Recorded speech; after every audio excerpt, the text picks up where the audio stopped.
Okwatire NRM bendera kwa MP w'Abakazam district ya Ntungamo namanya vaila boroko ariyo nayitorora burumurkom district ya Ntungamo obwaro kurunda obushajiki omukaruuru Ageihangwe abinamukaga namanya vaila najangamana ishagata okurwanisa obworo district ya Ntungamo okurondera emyetemermo okutungura ebyamagara n'ebyobwegyese hamwe n'ebindi ebyentunguka.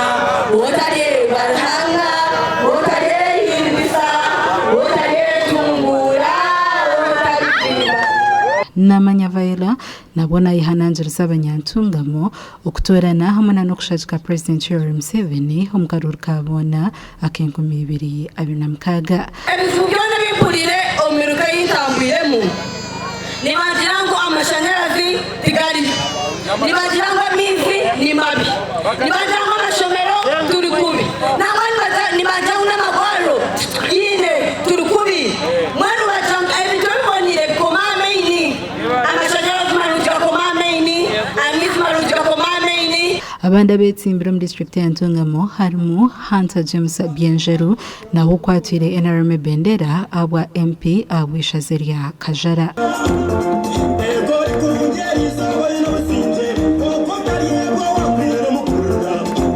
Mbasa mwebu abwakinyo kutambula n'aba ba flag bearers ba NRM ninyena mutujendere aharujero rumwe hati numureba mbwene kambaga nk'ekyamashanyarazi ninga maize okahana turekure mu government abantu bondo kubanza natuma bakahandika ebintu ebyo bakabira bya hari meya bikazowa chairman LC5 nkabitwara Kampala obuhereza nkabureta burukwiruka bukikamba.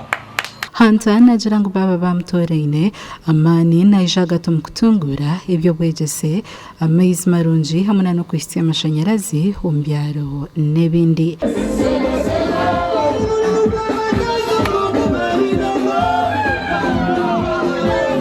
Obuherezo obwo nibukwata aha amashanyarazi gitu kika omubichweka bingi ebikatakashikiremu. Ekyakabiri project document yakozera maize agaruka henje itwa kitika kizire gakuseka kilomita 20 ntegwa gebembera kureba mukisha kuno muri Kajara. Okaronda Karuru kwa MP kugenda misho kwetorora district ya Ntungamo gashakwa Elias Rutugusa.